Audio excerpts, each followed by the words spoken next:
Odinga. People's president, the man who refused to sit down. In full realization of the high calling, assumed the office of the people's president. In every generation, there are men who walk quietly through history, but there are those who don't walk. They run. They cause disturbance. They generally never stop shouting. Raila happened to be one. Raila Amolo Odinga life was forged in struggle. Born in 1945, raised by Jaramogi Oginga Odinga, Kenya's uncompromising father of opposition. Raila inherited a fire that would not die. He survived detention, torture, isolation. He survived broken alliances, stolen elections, betrayal and exile. But he never bowed. He never surrendered.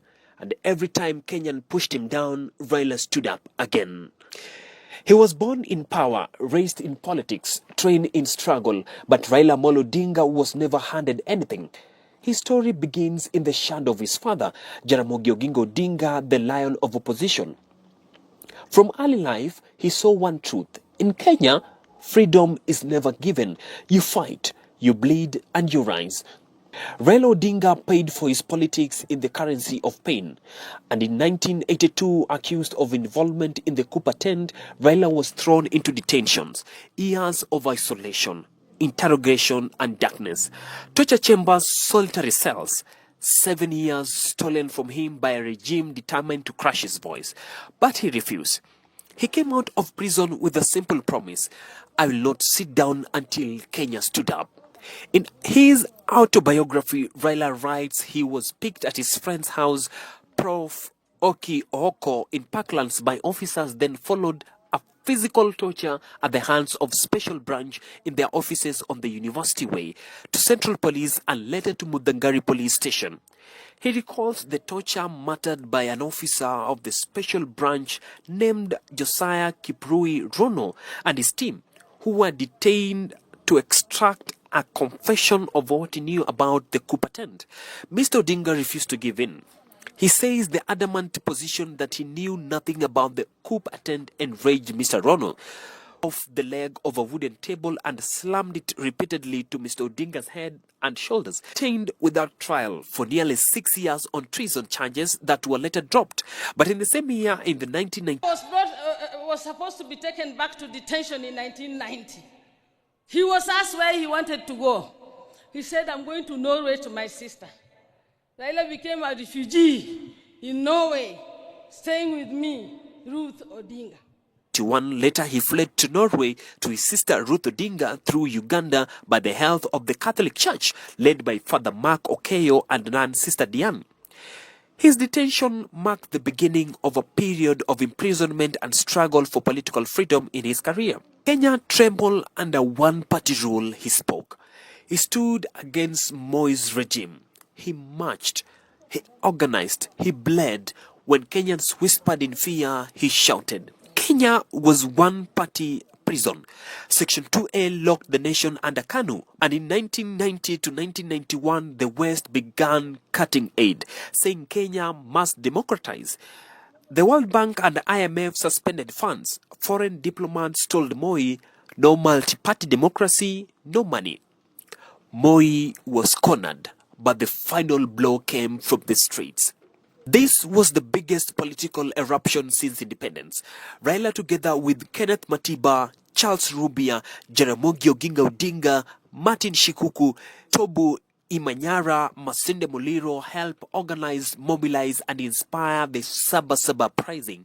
A national-wide protest broke out. Dozens were killed. Hundreds were arrested. Kenya was now ungovernable. When the Sabasaba uprising erupted, it carried the spirits of our people who had been silenced for a decade. And at the center of it was the son of a man who had once challenged the streets, or the state rather, Mr. Oginga Odinga. Moi had the police, the army, the intelligence, and the constitution, but the opposition had something stronger: courage. In December 3rd of 1991, after years of unrest, global pressure, and internal resistance, Moi finally blinked. Section 2A was gone. Kenya was free. Kenya went into the 2007 general election highly divided. Raila Odinga was leading the ODM coalition. Mwai Kibaki was defending his seat under the PNU. When results was announced, the Electoral Commission declared Kibaki the winner and swore him in quickly within minutes. But the international observer raised concerns. ODM rejected the result as fraudulent. Kenya descended into post-election violence, the worst since independence. And over 1,100 people died and more than 600,000 were displaced. The country was collapsing. Raila became the central to stability with violence spreading. Kofi Annan, the former UN Secretary General, flew into Kenya. International powers such as the US, UK, AU and EU insisted both Raila and Kibaki negotiate. They made it clear without Raila there will be no peace. Raila became the center of Kenya's political stability. His signature alone could stop a national war. Raila forces a constitutional change and a new office is born during mediation. Raila refused to accept anything short of real power sharing. Kibaki didn't want to give up the presidency, and Annan proposed a compromise, create a new position, the prime minister with executive power. This was historical. To implement it, Kenya passed a law. The National Accord and Reconciliation Act of 2008 created the office of the Prime Minister, recognized Raila as the head of government business, gave his power to supervise ministry, formed the Grand Coalition government. Raila political pressure, mass support and global backing forced Parliament to amend the law for him. Raila became the Prime Minister, a first in Kenya's history, and in April 2008, Raila Amolo Odinga was sworn in as Kenya's second Prime Minister after Jomo Kenyatta held a ceremonial PM role in 1963. This was not a ceremonial role, it had real powers: supervision of government ministry, chairing cabinet subcommittees, co-managing government with president and control of legislative agendas in parliament. He became the most powerful opposition leader in Kenyan history, holding government from the inside while still commanding massive street power. He pushed for the constitution reforms, and in 2010 Kenya got a new constitution. In 2018 he shocked the world by shaking hands with Uhuru Kenyatta, proving again Raila never fought for revenge, only for reforms. The 4th of March 2013, the main candidates being Raila Odinga, the leader of the Orange Democratic Movement ODM, running under the Coalition for Reforms and Democracy CORD, with Kalonzo Musyoka as running mate.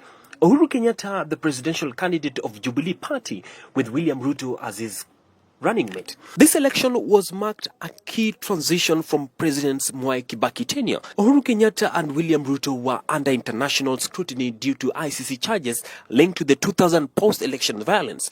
Raila Odinga entered the election leading a coalition aimed at promoting reforms and democracy. And the result, Uhuru Kenyatta declared the winner in the first round with 50+1 votes, and Raila Odinga garnered 43.7% contestants' results. IBC declared Uhuru the president-elect without a runoff, and Raila alleged irregularities in the manual tallying process. He announced his intention to challenge the election's results in Kenya Supreme Court, signaling ongoing political tension. The stakes were monumental, not just for him, but for Kenya itself.